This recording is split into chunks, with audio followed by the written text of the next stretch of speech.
What's happening, everyone? Daniel here, founder of the DJB Photography School. I just thought I'd put together a little video, a little tutorial on how to use Lightroom 6 or Lightroom CC's new panoramic stitching feature. So now in Lightroom, you can create panoramas without having to use Photoshop. So when I say panorama, this is basically like using your digital camera. You take 9 photographs, stitch them all together, and you can create a beautiful sort of landscape image.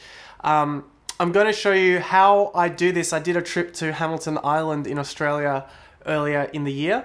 I found a really nice vantage point there, and I'm going to show you what to think about when you're actually in camera. So what to do when you're out there taking the photographs, what you need to think about, and what you need to do in post-production to create this image. So now in Lightroom, we can create a panoramic raw file, which is fantastic. So join me in Lightroom right now. Okay, so welcome to Lightroom. Here are the 2 panoramas we're going to create. I'm going to break this down for you in just a minute. Top one is made out of 7 photographs, and the bottom one is made out of 3. So a few things first. You do need either Lightroom 6 or Lightroom CC to do this. So in Lightroom 5, you just couldn't do it. You had to use Photoshop. Lightroom 6 and Lightroom CC are exactly the same product, but when Adobe released these 2, they gave you an option. You can either do a subscription product, so you can pay $10 a month and you get access to Lightroom 6 or CC and Photoshop, or you can just buy it outright and you can just use Lightroom 6. So before we even get to Lightroom, what do you need to think about in camera when you're doing this? A few things.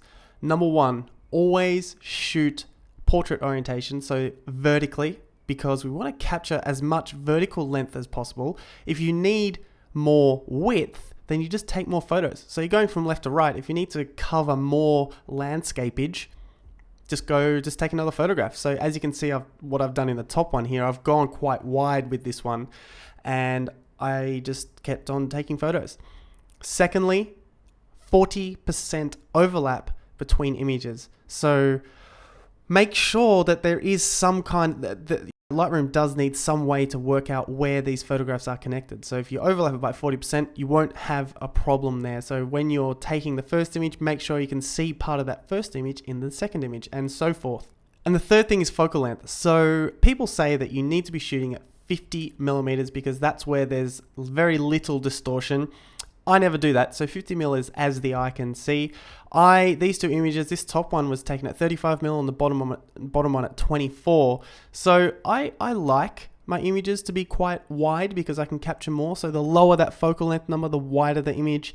But keep that in mind that sometimes your horizons could be wonky because the wider you go, the more curved the horizon will be. So let's go to the first one. Now, these are 3 images. You can see they're quite dark. This is what they look like out of camera. Now, just quickly, I'm about to do some post-production work on these 3 images. And I guarantee you that there's going to be some people that will say, oh my goodness, you're photoshopping these images. I just like to shoot out of camera. What I want to say to you is, I don't want to dwell on this too much, but there is no such thing as out of camera.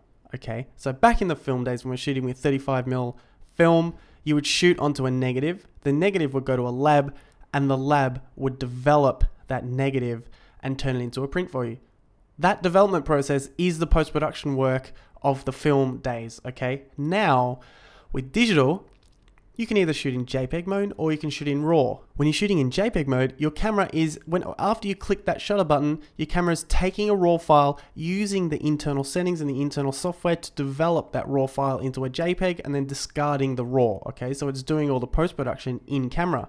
What we want to do is take control of that process and use the power of Lightroom and the power of our expensive computers to develop the RAW file. So that's why we shoot in RAW. We do the post-production and development work in Lightroom so we have full control over this, okay? Now, I'm going to show you how I do a bit of post-pro on these images. Let's go to the Develop module. Just press D in Lightroom. You can see this is very dark. Now, I've done this on purpose because I wanted to underexpose the images so I could capture this brighter area because I'm shooting into the sun. Okay, now watch what I can do here. The first thing I always do is add my DJB preset. So the preset is just the collection of settings that I apply to every single photograph to add my style to the image, okay? Now, I'm going to add it. I've clicked it, so I'm just going to do some further post-pro. It's obviously black here in the foreground. I'm going to increase the shadows, increase the exposure a little bit, bring down the highlights, increase that a bit more so I can actually see what's happening here. And I'm just going to copy everything I just did, and I'm going to paste this onto the other two images. Okay, so we can see this here. I'm just going to maybe bring the highlights down a little bit. That's my friend Aldi there. Now, let's go to the grid mode. You can see these three images. This is sort of roughly what it's going to look like when we've created the panorama. This is how we do it. Right click, photo merge, panorama. Give it a few seconds. It's going to create a preview here. And you can see on the right, I've got three options, okay? So with each of these three options, these options it'll look different for every single panorama. So I always look through them depending on the image. So every new panorama, I look at each option. See this white space here? This is because I don't have auto crop ticked. I'm gonna tick that right now because that just takes one step away, one manual step away. Spherical. Let's have a look at the differences here. So you can see, again, they all look very different. So when we look at spherical, you can see the next thing, cylindrical, is just a taller version of that. And we go down to perspective, and this is a lot wider. So this is the one that I prefer. And again, this is subjective. Whatever it is that you prefer, you choose, okay? I like perspective for this particular shot, so I'm gonna do this. Click on merge. This is gonna take about 30 seconds, so we'll come back in a minute. So we're back, and you can see now that the panoramic file has been created. Have a look down the bottom here, hamilton-1-pano.dng. So we've got a panoramic raw file here.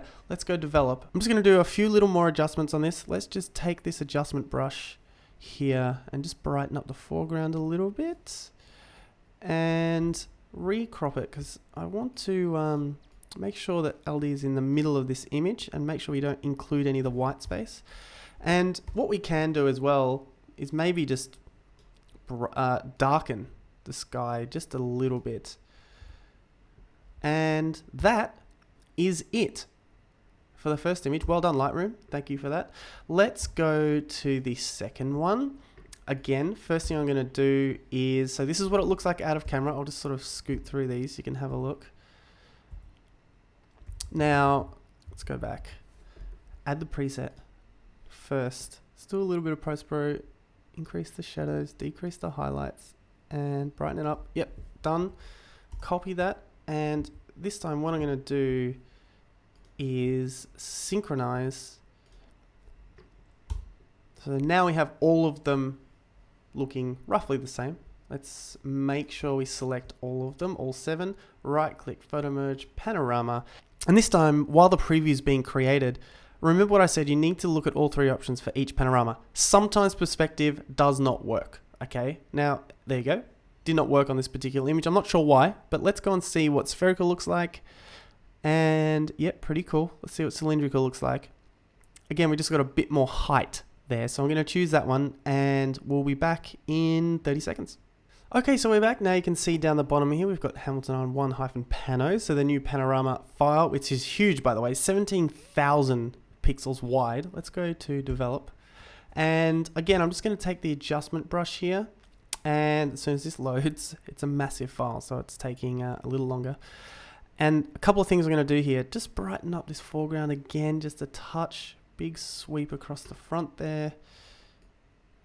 Let's brighten that up, and my brain can never get things straight, so let's just straighten this image using the cropping tool. Bring that in a little bit. Is that straight? I think it is. And that's it. That's the second image. Let's go back. Hang on. There we go. Let's have a look at that full screen. Nice one. I think it's still not quite straight. Let's straighten it again. Yep, there we go. That's it. That's how we do it. So thanks very much for watching. I hope you enjoyed that little tutorial. If you want some more free Lightroom training, I've put a bunch of it together on the website, onelightroomworkshop.com. Just visit that website and you can see exactly what I do in Lightroom with all of my photographs. So otherwise, I'll catch you in the next one. See ya.